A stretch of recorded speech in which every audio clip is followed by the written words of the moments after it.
ഇപ്പോൾ വരുന്ന വാർത്ത കേണിച്ചിറയിൽ വീണ്ടും കടുവ ഇറങ്ങിയെന്നതാണ്. മാളിയേക്കൽ ബെന്നിയുടെ വീട്ടിലെ തൊഴുത്തിലാണ് കടുവയെത്തിയത്. 2 പശുക്കളെ കൊന്നിരുന്നു. ആട്ടിൻകൂടിന് നേരെയും ആക്രമണം. ദൃശ്യങ്ങൾ 24-ന് ലഭിച്ചിട്ടുണ്ട്. സുർജിത്ത് അയ്യപ്പത്ത് ഇപ്പോൾ വിവരങ്ങൾ വായിച്ചിരുന്നുണ്ട്. സുർജിത്ത്, ഇത് എപ്പോഴാണ് കടുവ വീണ്ടും എത്തിയത്?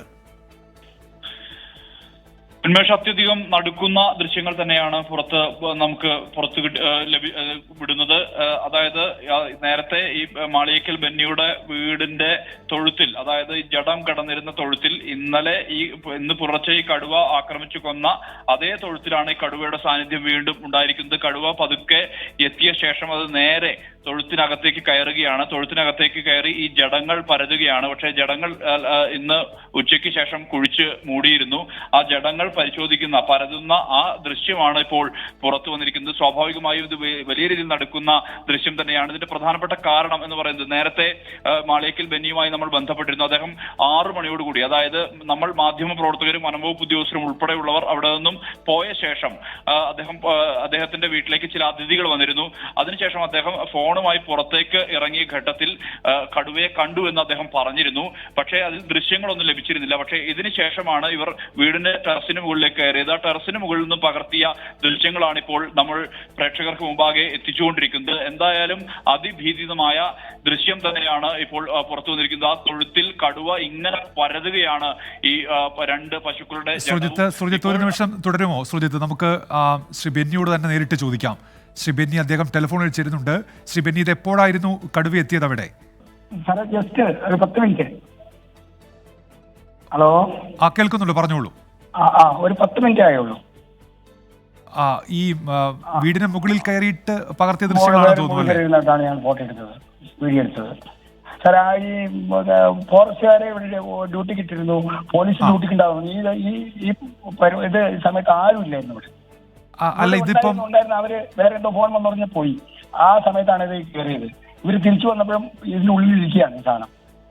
ഒന്നും ചെയ്യാതാണ് ഇവർ പോയത്. ഏകദേശം ഒരു 10 മിനിറ്റോളം ഇത് കൂട്ടിലുണ്ടായിരുന്നു. അതിനുശേഷം അവിടെ നിന്ന് പോയിന്നല്ലേ? അവിടുന്ന് പോയി. അവര് പിന്നെ വെടിവെച്ച് ഇപ്പം അത് പോവുകയായിരുന്നു. ഈ അവരതിനെ ചേസ് ചെയ്ത് പോയപ്പോൾ രണ്ടാമതും വീടിന്റെ മുന്നിൽ കൂടെ പിന്നെ അത് ബാക്കിയുണ്ട്.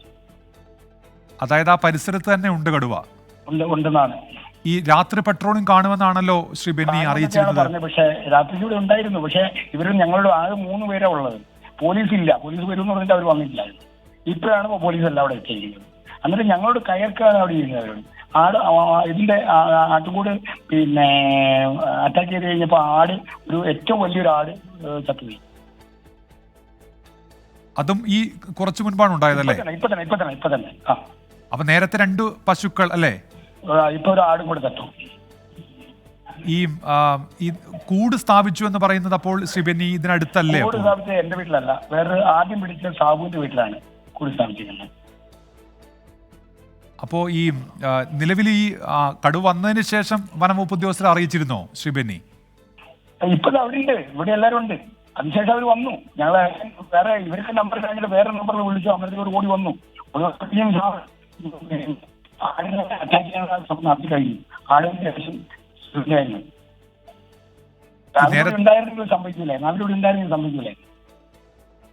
നേരത്തെ അവിടെ വനംവകുപ്പ് ഉദ്യോഗസ്ഥരുടെ പ്രതികരണം നമ്മൾ കണ്ടത് ആ മേഖലയിലൊക്കെ ഇത്തരത്തിൽ ഈ തേയിലച്ചെടികളൊക്കെ ഈ കാപ്പിച്ചെടികളൊക്കെ ഇങ്ങനെ നിൽക്കുന്ന കാരണം രാത്രിയിൽ അങ്ങനെ തെരച്ചിൽ നടത്തിയിട്ട് കാര്യമായ ഫലം ഉണ്ടാകില്ല. അതുകൊണ്ട് രാവിലത്തേക്ക് തെരച്ചിൽ മാറ്റുന്നു എന്നാണല്ലോ അവർ പറഞ്ഞിരുന്നത്. പക്ഷെ അവരിന്ന് തന്നെ ഇത് കണ്ടതായിരുന്നു. അവർ തന്നെ ചേസ് ചെയ്ത് കണ്ടിട്ട് ശേഷമാണ് അവര് അത് വെടിവെക്കാത്തതിൽ പോവുകയാണ് ചെയ്തത്. ഇന്ന് അവർ പറയുന്നത് അവർക്ക് ആ നിലയ്ക്ക്. പക്ഷെ അവർ തന്നെ പറഞ്ഞു, ഈ സാധനം ഞങ്ങളോട് പോലീസുകാർ പറഞ്ഞതാണ്, ഒരു കാരണവശാലും പുറത്തേക്ക് ഇറങ്ങരുത്, ഈ സാധനം ഇവിടെ ഉണ്ട്, തിരിച്ചു പോയിരുന്നു. അവർ പറഞ്ഞു പോയി 10 മിനിറ്റ് കഴിഞ്ഞപ്പോൾ സാധനം തരികയും ചെയ്തു. അപ്പൊ പിന്നെ ഇവർ കാണാതെയാണോ പിന്നെ ഈ സാധനം തിരിച്ചു വന്നത്? കണ്ടില്ല എന്ന് പറയുമ്പോൾ നമ്മളെന്താ വിശ്വസിക്കുന്നത്? തീർച്ചയായും താങ്കൾ ഉയർത്തുന്ന ചോദ്യങ്ങൾ പ്രസക്തമാണ്. ഇപ്പോൾ വനംവകുപ്പ് ഉദ്യോഗസ്ഥർ എന്ന് നമ്മൾ പറയുമ്പോൾ ഇവർ ഇവിടുന്ന് 5 മണിക്ക് പരിപാടി നിർത്തി വന്നു. 10 മിനിറ്റ് കഴിഞ്ഞപ്പോഴത്തേക്ക് ഈ സാധനം പിന്നെയും വീടിന്റെ മുന്നിലെത്തി. അപ്പൊ പിന്നെ ഇവർ കണ്ടില്ല എന്ന് പറയുന്നത് എന്താ ശരി? ഇപ്പോൾ നിലവിൽ വനംവകുപ്പ് ഉദ്യോഗസ്ഥരും പോലീസ് ഉദ്യോഗസ്ഥരും അവിടെ ഉണ്ടെന്നല്ലേ? ഉണ്ട്. അവർ ഞങ്ങളോട് കയർക്കാണ് ചെയ്യുന്നത്. ഞങ്ങൾ ഈ ആടി ചത്തത് നിങ്ങളിത് അനസോണ്ടാണെന്ന് പറയുമ്പോൾ അവർ നിങ്ങളോട് കയർക്ക് ചെയ്താൽ അപ്പോൾ ഏതായാലും പോലീസ് ചെയ്യേണ്ട പണി പോലീസ് ചെയ്യാൻ അവരെ പെട്രോളിംഗ് ഇട്ടിട്ട് അവർ വരാത്താണ്. ശരി, ഏതായാലും ആ ആശങ്കയാണ് ശ്രീ ബെന്നി, അത് താങ്കൾ ഉയർത്തുന്ന ആശങ്ക അത് മനസ്സിലാകുന്നുണ്ട്. വനംവകുപ്പിൻ്റെ ഭാഗത്ത് നിന്ന് അത്തരമൊരു ഇടപെടൽ ഉണ്ടാകും എന്ന് നമ്മൾ പ്രതീക്ഷിക്കുന്നുണ്ട്. ഏതായാലും ആ ദൃശ്യങ്ങൾ ഇപ്പോൾ നമ്മൾ പ്രേക്ഷകരെ അധികാരികളുടെ മുൻപിലേക്ക് എത്തിക്കുന്നുണ്ട്. അത് ഞെട്ടിക്കുന്ന ദൃശ്യങ്ങളാണ്. ശ്രീ ബെന്നി, നന്ദി ഈ ഘട്ടത്തിൽ പ്രതികരണം അറിയിച്ചതിന്. അല്പസമയം മുൻപാണ് കടുവ വീണ്ടും എത്തിയത് എന്നാണ് അദ്ദേഹം അറിയിക്കുന്നത്. ആ മേഖലയിൽ തന്നെ കടുവ ഇപ്പോഴും തുടരുന്നുണ്ട്. ഒരു 10 മിനിറ്റ് മുൻപ് അവിടെ കടുവ ഉണ്ടായിരുന്നുവെന്നാണ് അദ്ദേഹം വിശദീകരിക്കുന്നത്. പക്ഷേ ആ സമയത്ത് വനവകുപ്പ് ഉദ്യോഗസ്ഥരോ പോലീസ് ഉദ്യോഗസ്ഥരോ ഒന്നും ഉണ്ടായിരുന്നില്ല. അതിനുശേഷം അവരവിടെ എത്തിയെന്നാണ് അദ്ദേഹം പറയുന്നത്. ഏതായാലും അദ്ദേഹത്തിൻ്റെ ഒരു ആട് കൂടി ഇപ്പോൾ ചത്തിട്ടുണ്ട്. നേരത്തെ 2 പശുക്കളെ ആക്രമിച്ചിരുന്നു. തൊട്ടുപിന്നാലെ ഇപ്പോൾ ഒരു ആടും. ശ്രീ ബെന്നിയാണ് നേരത്തെ പ്രതികരിച്ചത് കേണിച്ചിറയിൽ നിന്ന്. സുർജിത്ത് അയ്യപ്പത്ത് തുടരുന്നുണ്ട്. സുർജിത്ത്, ഈ വനംവകുപ്പ് ഉദ്യോഗസ്ഥർ ഈ ജനങ്ങളുടെ ആശങ്ക അകറ്റുന്ന രീതിയിൽ ഇടപെടുന്നില്ല, അതാണ് ശ്രീ ബെന്നി ഇപ്പോൾ ഉയർത്തുന്ന വിമർശനം. തൊട്ടു മുൻപ് അവിടെ കടുവയുണ്ടായിരുന്നു, ആ സമയത്ത് അവരെ ബന്ധപ്പെട്ടപ്പോൾ കിട്ടിയില്ല എന്ന് പറയുന്നുണ്ട് അദ്ദേഹം. ഇപ്പോൾ അതാണല്ലോ നമ്മൾ പങ്കുവെച്ചത് സുർജിത്ത്. നിലവിലെ വനംവകുപ്പ് ഉദ്യോഗസ്ഥർ അവിടെ ഉണ്ടെന്നും അദ്ദേഹം പറയുന്നുണ്ട്. നിലവിൽ വനംവകുപ്പ് ഉദ്യോഗസ്ഥർ എത്തിയിട്ടുണ്ട് ഉന്മേഷ്. എന്തായാലും ഈ രാത്രി ഡാർട്ടിംഗ് സാധ്യമല്ല, SOPക്ക് വിരുദ്ധമാണ്. പകൽ വെട്ടത്തിൽ വേണം ഡാർട്ട് ചെയ്യാൻ എന്നുള്ളതാണ് ഒരു പ്രതിസന്ധിയായി വനംവകുപ്പ് ഉദ്യോഗസ്ഥർ ചൂണ്ടിക്കാട്ടുന്നത്. മാത്രമല്ല കനത്ത മഴയും ഉണ്ടായിരുന്നു വൈകിട്ട്. അതിൽ വരും എന്നുള്ള തരത്തിൽ ഈ മേഖലയിൽ, അതായത് 3 ഇടങ്ങളിലായിട്ടാണ് ആദ്യം വർഗീസ് എന്ന് പറയുന്ന ആളുടെ പശുവിനെയാണ് ആക്രമിക്കുന്നത്. അതൊരു വയലിൽ വെച്ചാണ്. പിന്നീട് സാബു എന്ന ആ ആളുടെ വീട്ടിൽ ഉള്ള പശുവിനെ ആക്രമിച്ചു കൊന്നു. അത് ഇന്നലെ രാത്രിയാണ് സംഭവിച്ചത്. ഇന്ന് പുലർച്ചെയാണ് ബെന്നിയുടെ വീട്ടിൽ ആക്രമണം നടത്തിയത്. ഇവിടെ എല്ലാം തന്നെ കടുവ വീണ്ടും എത്താനുള്ള സാധ്യതയുണ്ട് എന്നുള്ള തരത്തിലുള്ള മുന്നറിയിപ്പ് വനംവകുപ്പ് നൽകിയിട്ടുണ്ട്. മാത്രമല്ല ലൈറ്റ് എല്ലാം ഈ വളർത്തുമൃഗങ്ങളുള്ള തൊഴുത്തുകളിലെല്ലാം തന്നെ ലൈറ്റ് ഉൾപ്പെടെ ഇടണം എന്നുള്ള തരത്തിലുള്ള നിർദ്ദേശവും വനംവകുപ്പ് ഉദ്യോഗസ്ഥർ നൽകിയിരുന്നു എന്നുള്ളതാണ്. പക്ഷേ ഈ രാത്രിയിൽ ഡാർട്ടിംഗ് എന്തെങ്കിലും പ്രശ്നമുണ്ടായാൽ തന്നെ അത് വലിയ രീതിയിലുള്ള പ്രതിസന്ധിയിലേക്ക് മാറും. വനംവകുപ്പിനെ സംബന്ധിച്ച്, ഉദ്യോഗസ്ഥരെ സംബന്ധിച്ച് അവർക്ക് ആശങ്കയുണ്ട്. SOP, സെൻട്രൽ SOP നിലവിലുള്ളത് കൊണ്ട് തന്നെ അതിൽ അതുമായി ബന്ധപ്പെട്ട് അതിന്റെ മാർഗരേഖകൾ പാലിച്ചു വേണം ഈ ഇതിനെ മയക്കുവെടി വെക്കാൻ. ഇതിന്റെ ആരോഗ്യസ്ഥിതി ഉൾപ്പെടെ വിലയിരുത്തിയ ശേഷം വേണം മയക്കുവെടി വെക്കാൻ. എന്തെങ്കിലും ഹാനി സംഭവിച്ചാൽ ഈ തണ്ണീർക്കൊമ്പരുമായി ബന്ധപ്പെട്ടുണ്ടായിട്ടുള്ള ഒരു സംഭവം, അതിൽ വലിയ രീതിയിലുള്ള പ്രശ്നങ്ങൾ വയനാട്ടിലെ വനംവകുപ്പ് നേരിടുന്നുണ്ട്. അത്തരം പ്രതിസന്ധികൾ ഈ കടുവ ദേശീയ മൃഗം എന്നുള്ള പട്ടികയിൽ ഉള്ളതിനാൽ തന്നെ സ്വാഭാവികമായും ആ പ്രതിസന്ധി ഉണ്ടാകുമെന്നുള്ള ആശങ്ക വനംവകുപ്പിനെ സംബന്ധിച്ച് ഉണ്ട്. സുർജിത്ത്, തീർച്ചയായും അത്തരം നടപടിക്രമങ്ങൾ പൂർത്തിയാക്കേണ്ടതുണ്ടെന്നാണ് വനംവകുപ്പ് എല്ലാ ഘട്ടത്തിലും നൽകുന്ന വിശദീകരണം. സുർജിത്തും തുടരും. ഇപ്പോൾ ശ്രീ ജയൻ, അദ്ദേഹം കർഷക സംഘത്തിന്റെ ജില്ലാ പ്രസിഡന്റാണ് എന്നാണ് മനസ്സിലാക്കുന്നത്. അദ്ദേഹം ടെലിഫോണിൽ ചെയ്യുന്നുണ്ട്, പ്രദേശവാസി കൂടിയാണ്. ശ്രീ ജയൻ, ഇപ്പോൾ അല്പസമയം മുൻപ് ബെന്നി അദ്ദേഹം സംസാരിക്കുകയായിരുന്നു. ആ മേഖലയിൽ ഇന്ന് നടന്ന പ്രതിഷേധങ്ങൾ, പ്രക്ഷോഭങ്ങളൊക്കെ നമ്മൾ മനസ്സിലാക്കുന്നുണ്ട്. തൊട്ടു പിന്നാലെയാണ് കടുവ വീണ്ടും എത്തിയത്. ഈ വനംവകുപ്പ് കാര്യക്ഷമമായി ഇടപെടുന്നില്ല എന്നൊരു വിമർശനം കർഷക സംഘവും നേരത്തെ ഉന്നയിച്ചിട്ടുള്ളതാണല്ലോ ശ്രീ ജയൻ. വനംവകുപ്പ് കാര്യക്ഷമമായി ഇടപെടുന്നില്ല എന്ന് പറയുന്ന വിമർശനം ഉന്നയിക്കുന്നതിന് കാരണം വയനാട് ജില്ലയിലെ പ്രത്യേക സാഹചര്യത്തിൽ സൗത്ത് വയനാട് DFO എന്ന് പറയുന്ന സ്ഥിരം പോസ്റ്റിൽ ആളുണ്ടായിരുന്നില്ല. പാലക്കാട്ടിലെ ആൾക്ക് ചുമതലയാണ്. ഈ ഇവിടെ ചെതലയത്ത് റേഞ്ചിലെ റേഞ്ചർ ട്രെയിനിങ്ങിലാണ്. ഏറ്റവും കൂടുതൽ വന്യമൃഗ ആക്രമണം നടക്കുന്ന പ്രദേശങ്ങളാണ്. അതുകൊണ്ടാണ് അത്തരം ഒരു വിമർശനം കർഷക സംഘം മുമ്പോട്ട് വെച്ചിട്ടുള്ളത്. പക്ഷെ ആ വിമർശനം ഏറ്റെടുത്തുകൊണ്ട് സൗത്ത് വയനാട് DFO ആയിട്ട് പുതിയ ആളെ പോസ്റ്റ് ചെയ്യുന്നുണ്ട് എന്നുള്ള നിലയിലാണ് മനസ്സിലാക്കിയത്. അത് വേറൊരു വിഷയം. പക്ഷെ ഇപ്പൊ 24 അതിന്റെ വീഡിയോ ഉൾപ്പെടെ കാണിച്ചുകൊണ്ടിരിക്കുന്നുണ്ട്. നിങ്ങളുടെ വയനാട് ജില്ലാ റിപ്പോർട്ടർ ശ്രീ സുർജിത്ത് പറഞ്ഞതുപോലെ ഇവിടെ വയനാടൻ ജനത ഭീതിതമായ ഒരു അന്തരീക്ഷത്തിലാണ്. നിങ്ങൾ ആ വിഷ്വൽ ഒന്ന് കണ്ടു നോക്കൂ. ഞങ്ങളൊക്കെ ഇന്ന് പകല് പൂർണ്ണമായിട്ടും കടുവ കയറിയ ആ തൊഴുത്തിനകത്തുള്ള ആളുകളാണ്, നിങ്ങളുടെ ലേഖകൻ സുർജിത്ത് ഉൾപ്പെടെ. അതിനോട് ചേർന്നാണ് ആ വീടുള്ളത്. അവിടുത്തെ സ്ത്രീകളും കുട്ടികളും ആ വീട്ടിൽ 24 സംസാരിച്ചു എന്ന് പറയുന്ന ബെന്നി ഉൾപ്പെടുന്ന ആളുകൾ ഇത്രയും ഭീകരമായ ഒരു ആക്രമിക്കാൻ സ്വഭാവമുള്ള ഒരു ജീവി, കടുവ പോലുള്ള ഒരു ജീവി അവിടെ വന്നപ്പം ആ കുടുംബത്തിന്റെ മാനസികാവസ്ഥയെ സംബന്ധിച്ച് ഇതിന്റെ ബന്ധപ്പെട്ട അധികാരികൾ കാണുന്നില്ല. ദേശീയ മൃഗം എന്ന പ്രിവിലേജിലാണ് നിൽക്കുന്നത്. 52 വർഷം മുമ്പ് രൂപീകരിക്കപ്പെട്ട വന്യജീവി സംരക്ഷണ നിയമം 973 ഈ കടുവ എന്ന് പറയുന്നത് അന്യം നിന്നു പോകുന്ന ജീവി എന്നുള്ള നിലയിൽ ദേശീയ മൃഗമായിട്ട് പ്രഖ്യാപിക്കപ്പെടുന്നു. വിജയൻ, അതൊക്കെ നമ്മൾക്കറിയാവുന്ന കാര്യമാണ്. ഇപ്പോൾ താങ്കൾ സൂചിപ്പിച്ച പോലെ തന്നെ ആശങ്ക അകറ്റുക എന്നുള്ളതാണല്ലോ. അതിന് ആരാണ് അടിയന്തരമായി ഇടപെടേണ്ടത്? ശ്രീ വിജയൻ, ശ്രദ്ധയിലെത്തണം. ഈ ജീവിയെ 52 വർഷം സംരക്ഷിക്കപ്പെടുന്നതിന്റെ ഭാഗമായി ഈ വയനാട് വന്യജീവി സങ്കേതത്തിന്റെ വയനാട് ജില്ലയ്ക്ക് ചുറ്റും 4 ടൈഗർ പ്രോജക്റ്റുകളാണ് കേന്ദ്ര ഗവൺമെന്റ് പ്രഖ്യാപിച്ചിരിക്കുന്നത്. ബന്ദിപ്പൂര്, നാഗർഹോള, ആനമല, മുതുമല. ഈ ടൈഗർ പ്രോജക്റ്റുകളിലുള്ള കടുവകൾ അവർക്ക് ജീവിക്കുന്നതിന് ഏറ്റവും കൂടുതൽ സൗകര്യം വയനാട്ടിലായതുകൊണ്ട്, കാലാവസ്ഥ അനുകൂലമായതുകൊണ്ട് വയനാട്ടിലേക്ക് അവരുടെ ടെറിട്ടറിയിൽ എണ്ണം കൂടിയത് കൊണ്ട് വയനാട്ടിലേക്ക് കടക്കുകയാണ്. ഈ വയനാട് ജനത ഇതിനെ മുഴുവൻ സഹിക്കണമെന്ന് പറയുന്നത് ഈ ഒരു കാലഘട്ടത്തിൽ നമുക്ക് അംഗീകരിക്കാൻ കഴിയുന്ന കാര്യമല്ല. ക്ഷീരമേഖലയാണ് വയനാട്. ആളുകൾക്ക് പുറത്തിറങ്ങാൻ വേണ്ടി കഴിയുന്നില്ല, പശുവിനെ കറക്കാൻ തൊഴുത്തു പോകാൻ കഴിയുന്നില്ല, പുല്ല് വെട്ടാൻ കഴിയുന്നില്ല. ഈ മഴക്കാലത്ത് കാർഷിക ഉൽപ്പന്നങ്ങൾക്ക് വളപടരുന്നുണ്ട്, അതിന് പോകാൻ വേണ്ടി കഴിയുന്നില്ല. എന്തൊരവസ്ഥയാണ് വയനാടൻ ജനത നേരിടുന്നത്. അടിയന്തര പരിഹാരം ഉണ്ടാവണം, ഇല്ലെങ്കിൽ വയനാടൻ ജനത. ശ്രീ എ വി ജയൻ, ഇപ്പോൾ ഇതിൽ ഈ സംസ്ഥാന ശ്രീ എ വി ജയൻ താങ്കൾക്ക് കേൾക്കാമെങ്കിൽ, ഇപ്പോൾ ഇതിൽ കേന്ദ്ര സർക്കാരിനെ കുറ്റപ്പെടുത്തുന്നുണ്ട് സംസ്ഥാന സർക്കാർ പല ഘട്ടങ്ങളിൽ. ചില നിയമങ്ങൾ ആ വഴിക്കുമാണ്, നമ്മൾക്കറിയാം. പക്ഷേ ഇന്നത്തെ കാര്യം താങ്കൾ പറയൂ. അവിടെ രാത്രി പട്രോളിംഗ് ഏർപ്പെടുത്തുമെന്ന് വനം വകുപ്പ് പറഞ്ഞതാണ്. പക്ഷേ ശ്രീ ബെന്നിയുടെ ആ ആട്ടിൻകൂടിന് സമീപത്ത് കടുവയെത്തുമ്പോൾ അദ്ദേഹം ബന്ധപ്പെടാൻ ശ്രമിക്കുമ്പോൾ വനംവകുപ്പ് ഉദ്യോഗസ്ഥരെ കിട്ടുന്നില്ല, ആ പരിസരത്ത് ആരുമില്ല എന്നാണ് അദ്ദേഹം പറയുന്നത്. വലിയ പ്രക്ഷോഭങ്ങളൊക്കെ രാവിലെ നടന്നതാണല്ലോ. അപ്പോൾ ആ നിലയ്ക്കൊരു ഗൗരവം ഇക്കാര്യത്തിൽ വനംവകുപ്പ് കാണിക്കണ്ടേ? ആ തരത്തിലൊരു ഇടപെടൽ ഉണ്ടായില്ല എന്ന് പറയുമ്പോൾ അത് സംസ്ഥാന സർക്കാരിന്റെ ഭാഗമായ ഈ വനംവകുപ്പിനെതിരെയാണ് അദ്ദേഹത്തിന്റെ വിമർശനം. തീർച്ചയായും ഞങ്ങൾ വൈകുന്നേരം അവിടെ നിന്ന് പിരിയുമ്പോൾ RRT ടീം ഉൾപ്പെടെ ഉണ്ടാവുമെന്നും മഴ വലിയ രൂപത്തിൽ പെയ്യുന്നത് കൊണ്ട് RRT ഓപ്പറേഷൻ പ്രയാസമുണ്ട് എങ്കിൽ പോലും പട്രോൾ ടീം ആ പരിസരത്ത് ഉണ്ടാകുമെന്ന ഉറപ്പിലാണ് ഞങ്ങളൊക്കെ പോരുന്നത്. ഞങ്ങളൊക്കെ 3 ദിവസമായി ഈ വിഷയത്തിന്റെ പുറകിലാണ്.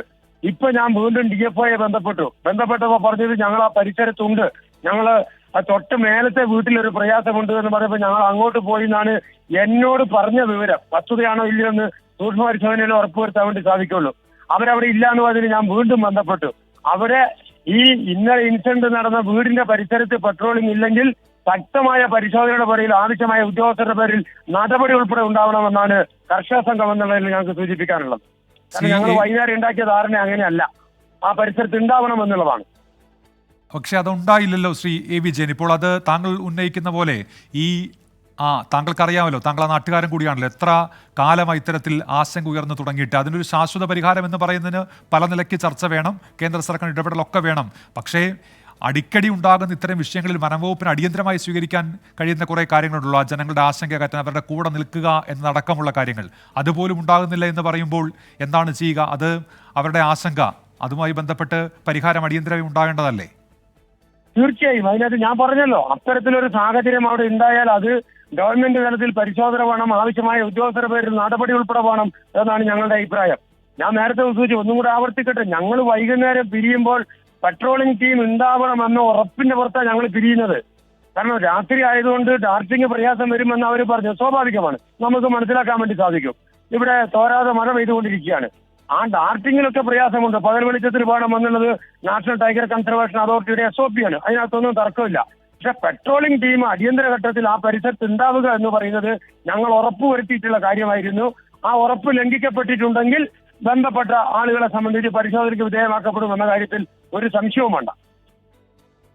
ശരി, നന്ദി ശ്രീ എ വി ജയൻ ഇപ്പോൾ പ്രതികരിച്ചതിന്. ഇപ്പോൾ നമുക്കൊപ്പം പൂതാടി പഞ്ചായത്ത് പ്രസിഡന്റ് ശ്രീമതി മിനി പ്രകാശൻ കൂടി ചേരുന്നുണ്ട്. ശ്രീമതി മിനി പ്രകാശൻ, ഇപ്പോൾ ഈ കടുവ ഇറങ്ങിയിരിക്കുന്ന ആ മേഖല, അത് താങ്കൾക്ക് പരിചയമുള്ള മേഖലയാണല്ലോ അല്ലേ? അവിടെ നടന്ന പ്രക്ഷോഭങ്ങൾ, സമരങ്ങൾ, ജനങ്ങളുടെ ആശങ്കയൊക്കെ താങ്കൾക്ക് അറിയാമല്ലോ. ഇപ്പോൾ തൊട്ട് മുൻപ് കൂടി കടുവ എവിടെ എത്തി? വനംവകുപ്പിന്റെ ഇടപെടൽ കാര്യക്ഷമമല്ല എന്നൊരു വിമർശനമുണ്ട്. പഞ്ചായത്തിനുമുണ്ടോ അങ്ങനെ ഒരു വിമർശനം?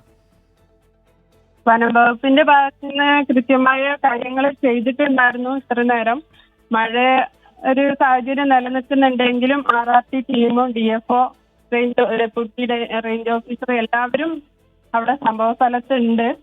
വേണ്ട നടപടി എടുക്കാൻ ഉറപ്പ് തന്നതിന്റെ ഭാഗമായിട്ടാണ് ഞങ്ങളൊക്കെ അവിടുന്ന് പിരിഞ്ഞു പോന്നിട്ടുള്ളത്. ഉച്ചവരെ 3 മണി വരെ ഞാനൊക്കെ അവിടെ ഉണ്ടായിരുന്നു. അപ്പൊ എന്തായാലും ആ പ്രദേശത്ത് ഇന്നലെ 2 പശുത്തൊഴുത്തിൽ കയറിയിട്ട് പശുക്കളെ ഇതാക്കുകയുണ്ടായി. അപ്പൊ അത് ഇല്ലാതിരിക്കാനുള്ള കാര്യങ്ങൾ ഇനി ഉണ്ടാകരുതെന്ന് അവർക്ക് നിർദ്ദേശം കൊടുത്തിട്ടുണ്ട്. അവരെല്ലാവരും തന്നെ.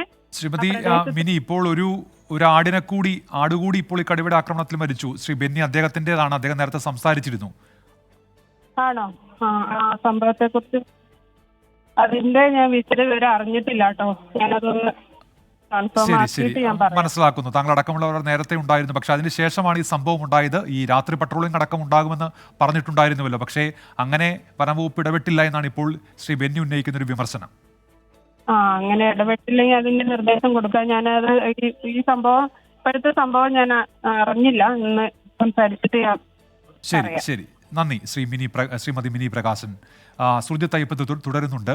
സുർജിത്ത്, അതിനുശേഷം എന്തെങ്കിലും വിവരമുണ്ടോ? ഇപ്പോൾ ഈ കടുവ ആ മേഖലയിൽ നേരത്തെ ഉണ്ടായിരുന്നു, ഒരു 10-20 മിനിറ്റ് മുൻപുണ്ടായിരുന്നുവെന്നാണ് നേരത്തെ ബെന്നി പറഞ്ഞത്.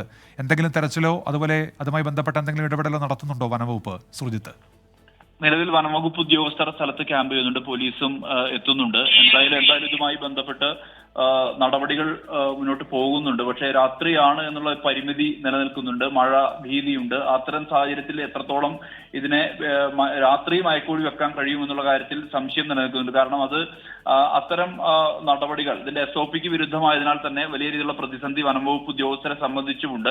പകൽ വെട്ടത്തിൽ വേണം കിട്ടാൻ, അത് കൃത്യമായ രീതിയിൽ കിട്ടണം, ഇതിന്റെ ആരോഗ്യാവസ്ഥ ഉൾപ്പെടെ പരിഗണിക്കണം. എങ്കിൽ മാത്രമേ അങ്ങനെ ഒരു മയക്കൂടി വെക്കുന്ന ഒരു രീതിയിലേക്ക് കാര്യങ്ങൾ എത്താൻ വേണ്ടി കഴിയുകയുള്ളൂ എന്നുള്ളതാണ് വലിയ രീതിയിലുള്ള പ്രതിസന്ധിയായി നിലനിൽക്കുന്നത്. എന്തായാലും വീണ്ടും കടുവ ഇങ്ങനെ ഇവിടേക്കെല്ലാം തന്നെ എത്താനുള്ള സാധ്യതയുണ്ട് എന്നുള്ളത് വനംവകുപ്പ് മുന്നറിയിപ്പ് നൽകിയിരുന്നതാണ്. കാരണം ഇതിന്റെ ഒരു കടുവയുടെ സാന്നിധ്യം ഈ മേഖലയിൽ ഉണ്ടാകും എന്നുള്ള ജാഗ്രത നിർദ്ദേശം നൽകിയിട്ടുണ്ട്.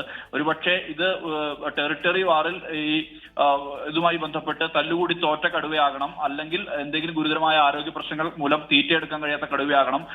അത്തരം പ്രശ്നങ്ങൾ, പ്രതിസന്ധികൾ മുന്നിൽ ഉള്ളതുകൊണ്ടാകാതെ ഇങ്ങനെ നാട്ടിലേക്ക് ഇറങ്ങി മൃഗങ്ങളെ പിടിക്കാനുള്ള സാഹചര്യത്തിലേക്ക് എത്തിയത് എന്നുള്ളത് തന്നെയാണ് കരുതപ്പെടുന്നത്. വനംവകുപ്പ് ഉദ്യോഗസ്ഥരും വ്യക്തമാക്കുന്നത് അക്കാര്യമാണ്. ശരി സുർജിത്ത്, അപ്പോഴും ഈ വീടിന് തൊട്ടടുത്ത് ഇത്തരത്തിൽ കടുവ എത്തുന്നു എന്ന് പറയുമ്പോൾ അവരുടെ ആശങ്ക, ആ വീട്ടിലുള്ളവരുടെ നാട്ടുകാരുടെ ആശങ്ക, അത് പരിഹരിക്കണം, ആ നിലയ്ക്ക് ഇടപെടൽ ഉണ്ടാകുമെന്ന് നമ്മൾ പ്രതീക്ഷിക്കുന്നു. സുർജിത്ത് അയ്യപ്പത്താണ് വാർത്തയുടെ വിശദാംശങ്ങൾ നൽകിയത് വയനാട്ടിൽ നിന്നും.